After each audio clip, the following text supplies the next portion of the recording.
Radio Kantipur, radio राष्ट्रको।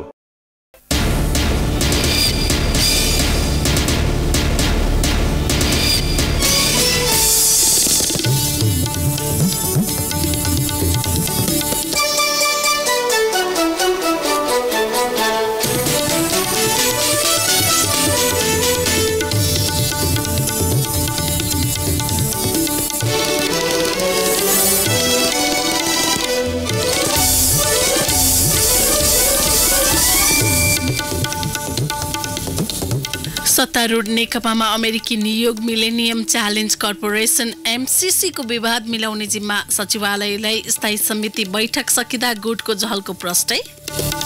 नेपाल ट्रस्टको नाममा रहेका करोडौंको सम्पत्ति कौडीको भावमा भाडामा 5 वर्ष अघिको समझदारी उल्ट्याउँदै सरकारद्वारा प्रहरी प्रतिष्ठानको संरचना निर्माणको जिम्मा भारतीय कम्पनीलाई। पुँजीगत लाभकर 15 दिनभित्र बुझाउन एनसेललाई ठूला करदाता कार्यालयद्वारा पत्राचार तोकिएको समयमा नबुझाए कानुनी प्रक्रिया अघि बढाइने। सिरियाका शरणार्थीलाई अब थेग्न नसक्ने टर्कीका राष्ट्रपति एर्दोआनको भनाई। इदलिबमा मात्रै 30 लाख सर्वसाधारण फसिरहेको आकलन। र प्रिमियर लिग फुटबलमा चेल्सीद्वारा टोटनह्याम पराजित। वाटफोर्डसँग म्यान्चेस्टर युनाइटेडको अप्रत्याशित हार।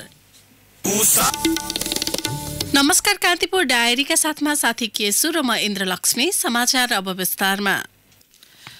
सत्तारूढ नेकपाको स्थायी कमिटीले अमेरिकी नियोग मिलेनियम च्यालेन्ज कर्पोरेसन एमसीसी सँगको सम्झौताबारे पार्टीको आधिकारिक धारणा तय गर्ने जिम्मा सचिवालयलाई दिएको छ।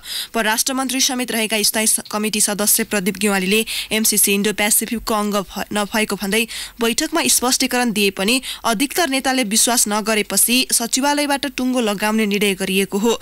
स्थायी कमिटी सदस्य भीम रावलले भन्नुभयो, एमसीसी इन्डो पेसिफिक रणनीति आइपीएस को अङ्ग नभएको कुरा अमेरिकी सरकारले नै स्पष्ट पार्नुपर्ने र सम्झौताका केही बुँदा संशोधन गर्नुपर्ने भएको छ। यसबारे थप अध्ययन गरेर सचिवालयले निर्णय गर्छ। एक साता लामो बैठकमा एमसीसीका विषयमा नेताहरू बीच निकै चर्काचर्की भएको थियो।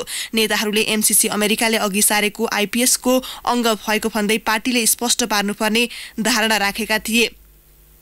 अमेरिकी अधिकारीहरूले एमसीसी आइपीएस अन्तर्गत रहेको बताएको उनीहरूको भनाइ थियो। सम्झौताका कतिपय विषय विवादास्पद भएको समेत उनीहरूले औलाएका थिए। संसदबाट अनुमोदन गर्नुपर्ने प्रावधानमाथि नेताहरूले प्रश्न गरेका थिए।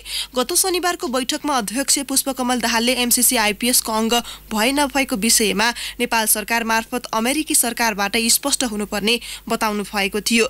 अध्यक्षद्वय केपी शर्मा ओली र दाहालले सचिवालयमा पेश गरेको दस्तावेजमा यो विषय उल्लेख थिएन। तर नेताहरूले बैठकभित्रै यो विषय उठाएका थिए र यसैमा बैठक अवधिभर बढ्ता चर्चा भएको थियो। बैठकमा सीमा विवादको विषय पनि प्रवेश गराइएको थियो। यस सन्दर्भमा भने स्थायी कमिटीले भारतले नेपालसँगको समझदारी उल्लङ्घन गरेको ठहराएको छ। स्थायी कमिटीले भारतले हालै प्रकाशन गरेको राजनीतिक नक्सालाई अमान्य भनेको छ। यस विषयमा सरकारले चालेका कदमप्रति समर्थन गर्दै पार्टीले थप कूटनीतिक पहल अघि बढाउन आग्रह गरेको छ। बैठकले अध्यक्ष ओली र दाहालले पेश गरेको राजनीतिक प्रतिवेदन र महासचिव विष्णु पौडेलले पेश गरेको विधान संशोधन प्रस्ताव परिमार्जन सहित पारित गरेको छ। गुटबन्दीको अन्त्य गर्ने प्रस्ताव सहित सुरु भएको नेकपा स्थायी कमिटी बैठक सकिँदा नेताहरूमा गुटको स्पष्ट छाया देखिएको छ। राजधानीमा एक सातासम्म चलेको बैठकमा बोल्ने अधिकांश सदस्यहरू अध्यक्षद्वय केपी शर्मा ओली र पुष्पकमल दाहाल तथा वरिष्ठ नेता माधव कुमार नेपालको वरिपरि रहेरै बहसमा केन्द्रित भए। बैठकमा ओली निकट नेताहरू सरकारको कामको बचाउमा केन्द्रित देखिए भने दाहाल पक्षधरहरू सरकारको आलोचक र पार्टी कामको समर्थकका रूपमा प्रस्तुत भए भने नेपाल पक्षीय नेताहरू सरकार र पार्टीका कामबारे आक्रामक रूपमा प्रस्तुत भए। बैठकको दोस्रो दिन छलफलको उठान नै सरकारको कामको आलोचनाबाट भएको थियो। तर बैठक सकिँदा अध्यक्ष दाहालले सरकारको कामका सन्दर्भमा स्थायी कमिटी सदस्यहरूले उठाएका प्रश्नको जवाफ दिनु भएन। बरु सरकारबारे प्रश्न उठाउनेहरूमाथि प्रधानमन्त्रीका राजनैतिक सल्लाहकार विष्णु रिमाल हावी हुनुभयो। उहाँले सरकारले गरेका कामको हिसाब किताब देखाउँदै काम गरेन भन्नु पूर्वाग्रह भएको मात्रै बताउनुभयो। वरिष्ठ नेता नेपालले सरकार कहाँ कस्तो रूपमा छ हेर्ने भए आफूले सँगै लिएर जाने बताउनु भएको थियो। उहाँ पक्षधर युवराज गेवाली, अष्टलक्ष्मी साक्य, भीम रावल, बेदुराम भुसाल लगायतका नेताहरूले सरकारले जनताको वास्तविक समस्या सम्बोधन गर्न नसकेको आरोप लगाएका थिए।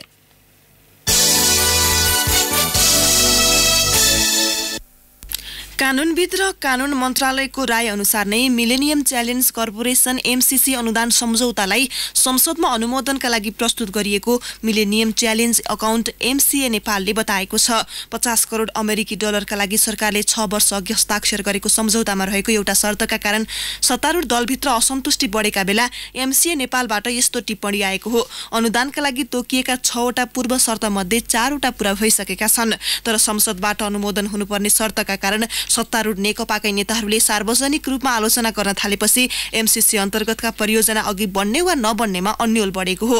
एमसीए नेपालले हिजो पत्रकार सम्मेलन गरी संसदबाट अनुमोदन गर्नुपर्ने शर्त राखिएको बारे प्रस्ट्याएको छ। कानून मन्त्रालयको सल्लाह अनुसार नै संसदबाट अनुमोदन गर्नुपर्ने शर्त राखिएको एमसीए नेपालका कार्यकारी निर्देशक खड्ग बहादुर विष्टले बताउनुभयो। उहाँले भन्नुभयो, एमसीसी सम्झौतामा नेपालको आन्तरिक कानून भन्दा यो माथि हुने व्यवस्था छ। यसलाई आधिकारिक बनाउन संसदबाट पारित हुनुपर्ने प्रावधान राखिएको हो। एमसीसी सम्झौताको धारा 7 मा भनिएको छ, प्रस्तुत सम्झौता लागू भए पश्चात सम्झौता र नेपालको राष्ट्रिय कानून बाजिएमा प्रस्तुत सम्झौता लागू हुनेछ। मन्त्री परिषद वा अन्य निकायले निर्णय गर्दैमा एमसीसी सम्झौतामा रहेको सो बुदाले आधिकारिकता पाउँदैन। उहाँले भन्नुभयो, कानून बनाउने सर्वोच्च निकायले नै अनुमोदन गरे मात्रै त्यसले आधिकारिकता पाउने भएकाले संसदबाट अनुमोदन गर्नु परेको हो। सम्झौतामा उल्लेखित यो बुदालाई कसरी आधिकारिक बनाउन सकिन्छ भनेर एमसीए नेपालले कानूनविदहरूसँग राय माग गरेको विष्टले जानकारी दिनुभयो। उहाँले भन्नुभयो, नेपालको सन्धि ऐन 2047 र नेपालको संविधान 2072 अनुसार कानूनविदले संसदको बहुमतबाट पारित गराए मात्रै यो बुदाले मान्यता पाउने राय दिएका थिए। यही बुदा हामीले कानून मन्त्रालयलाई पनि जानकारी गराएका थियौं। कानून मन्त्रालयले पनि एमसीसीलाई प्रतिनिधि सभाको बहुमतले अनुमोदन गरे यो बुदाले आधिकारिकता पाउने कानूनी टिप्पणी दिएको विष्टले बताउनुभयो।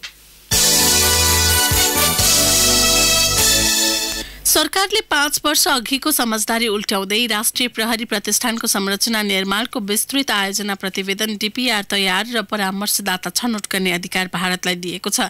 तत्कालीन प्रधानमन्त्री सुशील कोइराला र भारतीय समकक्षी नरेन्द्र मोदीको उपस्थितिमा 2071 साउन 18 मा भएको डीपीआर तयार र परामर्शदाता छनौट नेपाल सरकारबाट हुने र त्यसमा दुवै देशका प्रतिनिधि रहने समझदारी उल्ट्याएर भारतीय पक्षलाई एकलौटी अधिकार दिएको हो।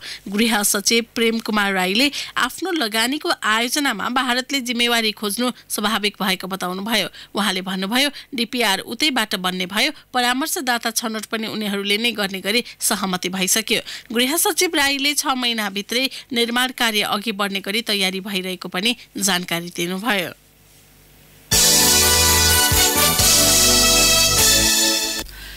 करिब 1.5 वर्ष अघि नेपाल ट्रस्टको कार्यालयले काठमाडौँको ताहाजल स्थित छाउनी मार्गमा रहेको 15 रोपनी जग्गा खाली गर्न पूर्व राजा ज्ञानेन्द्र शाहको छोरी प्रेरणा शाहलाई पत्राचार गर्यो।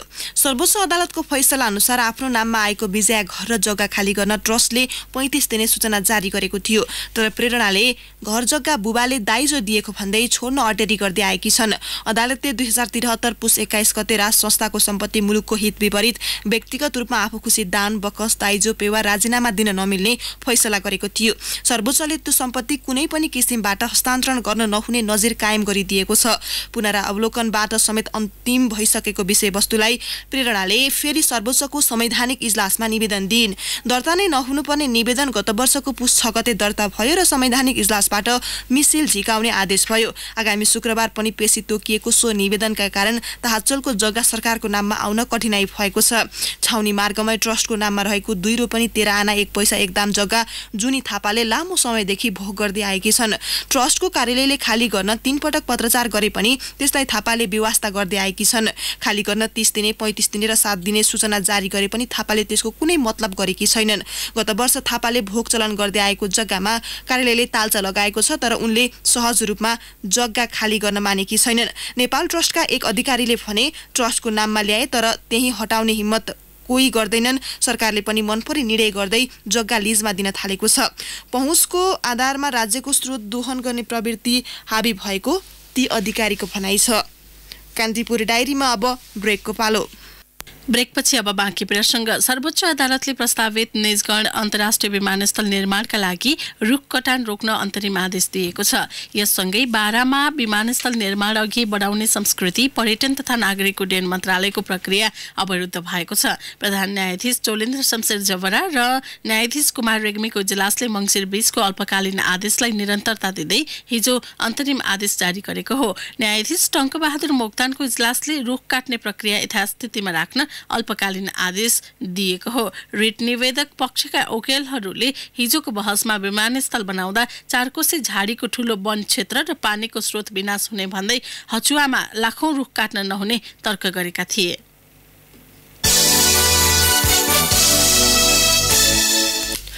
मङ्सिर 29 मा सिन्धुपाल्चोकको 6 किलोमा बस दुर्घटना हुँदा 16 जनाको मृत्यु भयो। कारण चक्कामा हावा कम हुनु र स्टियरिङ काट्न नसके पनि चालकले जबरजस्ती चलाउनु। मङ्सिर 12 मा अर्घखाँचीमा बस दुर्घटना भयो। 19 जनाको मृत्यु भयो। कारण गाडीले मोड पार गर्न नसक्नु, तीव्र गतिमा गुडाउनु र शीतले भिजेको सडकमा चक्का चिप्लनु। कार्तिक 17 मा सिन्धुपाल्चोककै सुकुटेमा दुर्घटना हुँदा 18 जनाको मृत्यु भयो। कारण गाडीमा यान्त्रिक समस्या आउनु। पछिल्ला 2 महिनाभित्र भएका ठूला दुर्घटना प्रहरीले औलाएका कारण हुने। प्रहरीका अनुसार सबै दुर्घटनामा मानवीय र यान्त्रिक गडबडी मूल कारण हुन्। संसदको विकास तथा प्रविधि समितिमा एसएसपी भीम ढकालले भन्नुभयो, सुकुटे दुर्घटनामा 5 मिनट अघि पनि गाडी बिग्रिएर बनाएको र चक्कामा पेज नभएको देखिन्छ। बिग्रिएको सवारीलाई चालकले भेहिकल फिटनेस टेस्ट सेन्टर सञ्चालन गर्नुपर्ने, मादक पदार्थ सेवन गरेर र तीव्र गतिमा गाडी चलाउने चालकलाई कडा कारबाही गर्नुपर्ने, सीट संख्याभन्दा बढी यात्रा राख्नु नहुने, अटेर गर्नेलाई कारबाही गर्नुपर्ने लगायत सुझाव दिएको थियो, तर ती कार्यान्वयन भएनन्। जबरजस्ती र तीव्र गतिमा सवारी चलाउँदा दुर्घटना हुने गरेको उहाँले बताउनुभयो। मोड्नै नपुग्ने सडकमा पनि चालकले तीव्र गतिमा चलाएका कारण अर्घखाँचीमा दुर्घटना भएको प्रहरीले जनाएको छ। सिन्धुपाल्चोकको 6 किलोमा भएको दुर्घटनापछि सरकारले सहसचिव राजेन्द्र राज शर्माको नेतृत्वमा छानबिन समिति बनाएको छ भने अर्को छुट्टै समिति बनाएर पुराना छानबिन समितिका प्रतिवेदन अध्ययन गर्ने जिम्मा दिएको छ। 6 किलो दुर्घटनाकै कारण खोज्न प्रदेश 3 सरकारले भौतिक पूर्वाधार मन्त्रालयका यातायात व्यवस्था निर्देशक सहदेव भण्डारीको संयोजकत्वमा 5 सदस्यीय छुट्टै समिति बनाएको छ। यसअघि पनि दुर्घटनापछि विभिन्न समयमा फरक छानबिन समिति बनेका छन्। समितिहरूले दुर्घटनाका कारण पहिल्याउने र न्यूनीकरण उपाय सुझाउने गरेका छन्।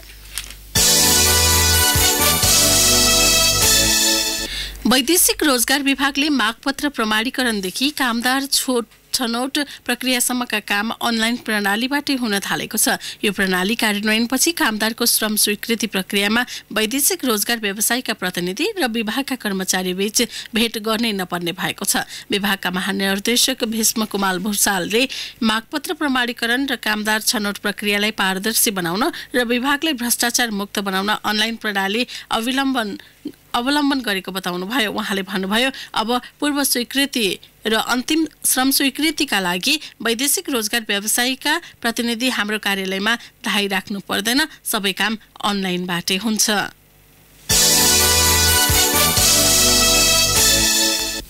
कांग्रेसमा वरिष्ठ नेता रामचन्द्र पौडेल पक्षीय जिल्ला सभापतिहरूले राजधानीमा वृहत भेला आयोजना गर्ने निर्णय गरेका छन्।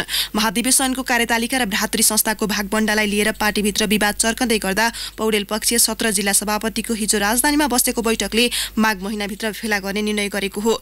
जिल्ला सभापति सहित 330 प्रदेश निर्वाचन क्षेत्रकै प्रतिनिधि सहभागी हुने गरी भेला आयोजना गर्ने निर्णय भएको काभ्रे जिल्ला सभापति मधु आचार्यले बताउनुभयो। पार्टीलाई विधि र विधानसम्मत रूपमा अघि बढाउन नेताहरूलाई दबाब दिन भेला आयोजना गर्न लागि उहाँको भनाइ छ। तर कतिपयले संस्थापन र इतर पक्षबीच भागवण्डाका विषयलाई लिएर पछिल्लो समय जारी विवाद मिलाउन दबाब दिने गरी सभापतिहरूले भेला आयोजना गर्ने निर्णय लिएको बताएका छन्।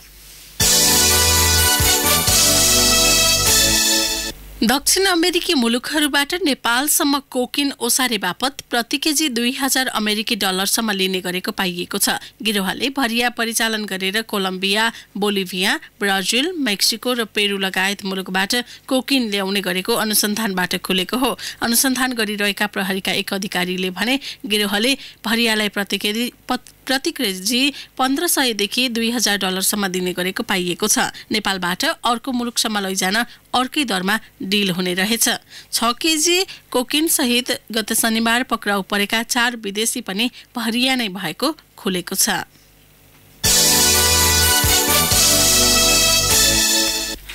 बारा जिल्ला अदालतका तत्कालीन न्यायाधीश कृष्ण जङ शाह गत असारमा न्यायिक समितिको काम कारबाही अनुगमन गर्न विश्रामपुर गाउँपालिका पुग्नुभयो।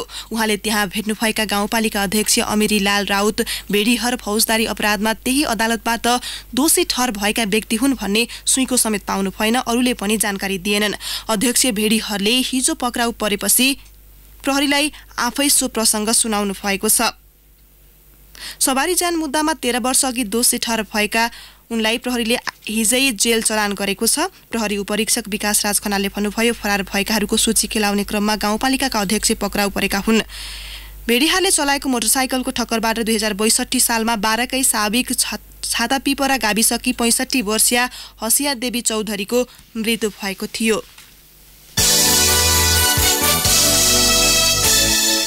डोल्पाको जगदुल्ला गाउँपालिका एक हुरीकोटकी 27 वर्षीय जमान देवी रोकायालाई कार्तिक अन्तिम साता सुत्केरी बेथाले च्याप्यो। परिवारले उनलाई भोलिपल्ट बिहान 8 बजे जगदुल्लाकै काई गाउँको बर्थिङ सेन्टर लगे। त्यहाँ स्वास्थ्यकर्मीले अन्तै लैजान आग्रह गरे। बिहान 9 बजे नै परिवारले निशुल्क हवाई उद्धारका लागि डोल्पा जिल्ला प्रशासन कार्यालयमा खबर गरे, तर सेनाको हेलिकप्टर दिउँसो 2 बजे मात्रै पुग्यो। सुर्खेत स्थित क्षेत्रीय अस्पताल पुर्याएर शल्यक्रिया गर्दा गर्दै उनको मृत्यु भयो। डोल्पाका प्रमुख जिल्ला अधिकारी मुकेश कुमार केसरी भन्नुहुन्छ, परिवारले चाँडै जानकारी दिएको भए वा सुर्खेतमै हेलिकप्टर भइदिएको भए बचाउन सकिन्थ्यो। सुर्खेतको हेलिकप्टर बिग्रिरहेको रहेछ, काठमाडौँबाट ल्याउँदा ढिला भयो।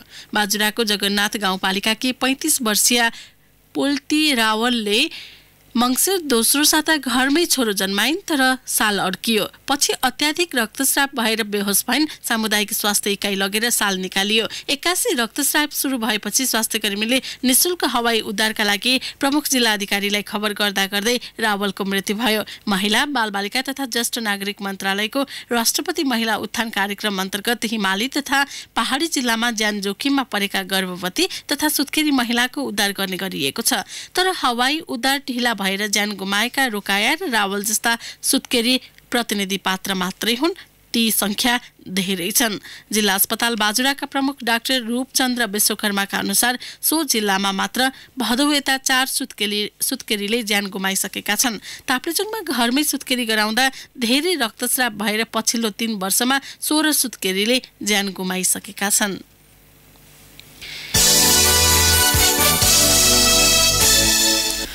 नेत्रविक्रम चन्द समूहको अपहरणमा परेका दैलेखको ठाटीकात गाउँपालिकाका अध्यक्ष धीरबहादुर शाहीलाई सकुशल उद्धार गरिएको छ।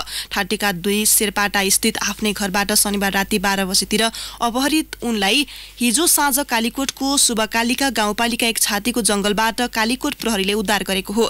राति घरमा सुतिरहेका बेला चन्द समूहका कार्यकर्ताले अध्यक्ष शाही र उहाँकी पत्नी इला मल्ललाई अपहरण गरेका थिए।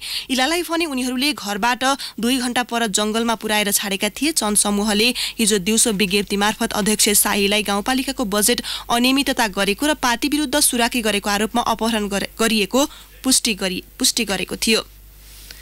कान्तिपुर डायरीमा पुनः ब्रेकको पालो। ब्रेकपछि अब आर्थिक प्रसङ्ग। 12औं पटकको बिक्रीमा ठूला करदाता कार्यालयले निर्धारण गरिदिएको पुँजीगत लाभांश कर नबुझाएपछि सरकारले एनसेललाई चेतावनीपूर्ण पत्राचार गरेको छ। 15 दिनभित्र कर बुझाउनु पर्ने, नबुझाए कारबाही प्रक्रिया अघि बढाउने भन्दै ठूला करदाता कार्यालयले एनसेललाई पत्राचार गरेको हो। एनसेललाई ठूला करदाता कार्यालयले 22 अर्ब 44 करोड 53 लाख रुपियाँ कर निर्धारण गरिसकेको छ। कार्यालयका प्रमुख झलक राम अधिकारीले भन्नुभयो, कर निर्धारण गरेको मितिले एनसेल शुक्रबार सम्पर्कमा आउनुपर्ने थियो, तर आएन।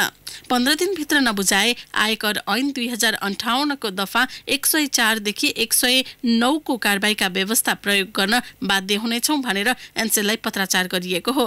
ती दफामा कर असुल नभए कारोबार रोका गर्ने, आयात निर्यात गर्न नदिने र सम्पत्ति जफत गर्ने सम्मको अधिकार छ। कान्तिपुर डायरीमा अब अन्तर्राष्ट्रिय प्रसङ्ग। टर्कीले सिरियाली शरणार्थीलाई थेक्न नसक्ने बताएको छ। राजधानी इस्तानबुलमा आयोजित एक कार्यक्रमलाई सम्बोधन गर्दै एर्दोआनले हिंसाग्रस्त सिरियाको इदलिबबाट आफ्नो सीमा क्षेत्रमा आएका 80,000 भन्दा बढी सिरियाली नागरिकलाई संकेत गर्दै यस्तो प्रतिक्रिया दिनुभएको हो। टर्कीमा अहिले 37 लाखलाई शरणार्थीलाई शरण दिइरहेको छ। इटलीमा हिंसा नरोकिए सो संख्या अझै बढ्न सक्ने र त्यसलाई टर्कीले थेग्न नसक्ने एर्दोगानको भनाइ थियो। अधिकांश युरोपेली मुलुकहरूले शरणार्थीको यो समस्या भोगिरहेको उहाँको भनाइ थियो। सिरियामा हिंसाको क्रम अझै रोकिएको छैन। त्यहाँको इदलिब शहरमा मात्रै अझै 30 लाख बढी मानिस फसिरहेको र उनीहरू सुरक्षित बहिर्गमनको प्रतीक्षामा रहेकाले टर्की सशंकित बनेको बीबीसीले उल्लेख गरेको छ। सिरियाको हिंसा तत्काल बन्द गर्न नसकिए सन् 2015 मा जस्तै आप्रवासी सङ्कट आइपर्ने टर्कीले चेतावनी दिएको छ।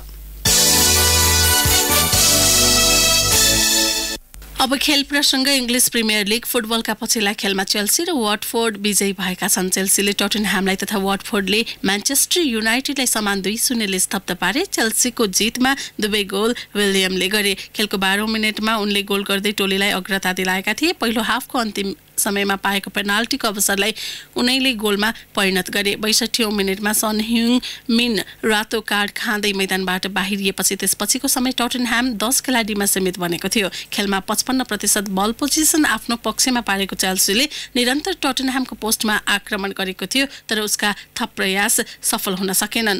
जितका बावजुद चेल्सी 32 अङ्कमा तालिकाको चौथो स्थानमा कायम छ। म्यान्चेस्टर युनाइटेडलाई 2-0ले हराएको वाटफोर्ड 12 अङ्कमा तालिकाको पुछारमा यथावत छ। सिजनको दोस्रो जित निकाल्ने क्रममा उसका लागि इस्माइला सार र ट्रोए डिनेले एक गोल गरे। पहिलो हाफ गोल रहित बराबरीमा सकिएको खेलमा वाटफोर्डले दुवै गोल दोस्रो हाफको सुरुवातमै गरेको थियो। 18 खेलबाट 12 अङ्क जोडेको वाटफोर्ड रेलिगेसन जोनको पनि पुछारमा रहेको छ। हारका बावजुद म्यान युनाइटेड 25 अङ्कमा 8औं स्थानमा यथावत छ।